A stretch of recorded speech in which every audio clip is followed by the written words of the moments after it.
দুদিন ধরে রাজশাহী সহ উত্তরের ৩ জেলা থেকে দূরপাল্লার বাস চলাচল বন্ধ।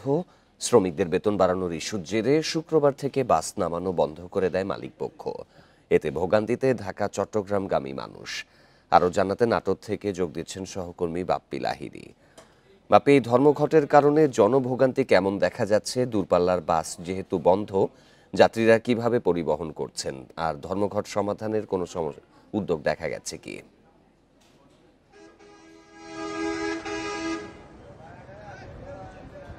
আজকে যে তৃতীয় দিনের মতো যে দূরপাল্লার বাসের যে ধর্মঘটটা চলছে, ধর্মঘটটা কিন্তু আসলে সকাল থেকে আমরা দেখেছি যে যাত্রীদের ভোগান্তি আসলে এই ভোগান্তিটা কিন্তু আসলে পরপর 3 দিন হয় আসলে যাত্রীদের ভোগান্তি আসলে চরম আকারে ধারণ করেছিল। একটা যাত্রীরা যেটা আমাদেরকে জানিয়েছেন, আমরা যদি এখন দেখাই যে আসলে এটা কিন্তু আসলে নাটোরের প্রধান যে ঢাকা বাস স্ট্যান্ড বলে পরিচিত, ঢাকা বাস স্ট্যান্ড এটা। এই বাস স্ট্যান্ডে কিন্তু আসলে এখান থেকে এই ঢাকা রুটে, ঢাকা, সিলেট, চট্টগ্রাম, কক্সবাজার রুটে যে বাসগুলো থাকে, এই বাসগুলো এখান থেকে আসলে ছাড়া হয়। এখান থেকে যাত্রীরা উঠে এরপরে তাদের গন্তব্যে পৌঁছায়। কিন্তু গত 3 দিন ধরে যে মালিক এবং শ্রমিকদের দ্বন্দ্বের কারণে বাসগুলো বন্ধ রয়েছে। এরপরে কিন্তু এখানে আসলে যে যাত্রীগুলো আগে থেকে টিকিট কেটেছিল এবং প্রতিদিন এসে যাদের যাওয়ার যে জরুরি প্রয়োজন যাওয়ার জন্য তারা আসছে কাউন্টারে এবং এসে কাউন্টার বন্ধ পাচ্ছেন। এবং পূর্বে যারা টিকিট কেটেছিলেন তারা কিন্তু আসলে কাউন্টার বন্ধ থাকার কারণে অনেকেই টাকাও ফেরত পাচ্ছেন না এবং কি হবে এই সিদ্ধান্ত তারা কিন্তু আসলে পাচ্ছেন না।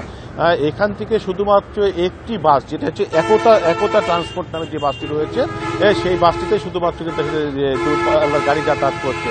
তো সব মিলে কিন্তু আসলে একটি বাস কিন্তু এত যাত্রীকে আসলে বহন করা সম্ভব না।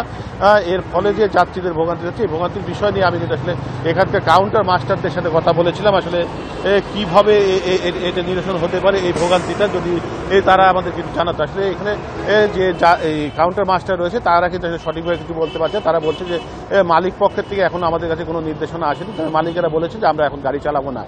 অতিরিক্ত যে বেতনের দাবি ছিল শ্রমিকদের, সেই বেতন তারা দিতে পারবে না। যে বেতনের সমাধান হোক, এটাই সকলের প্রত্যাশা। নাটোর থেকে পরিবহন ধর্মঘটের বিষয়ে জানাচ্ছিলেন সহকর্মী।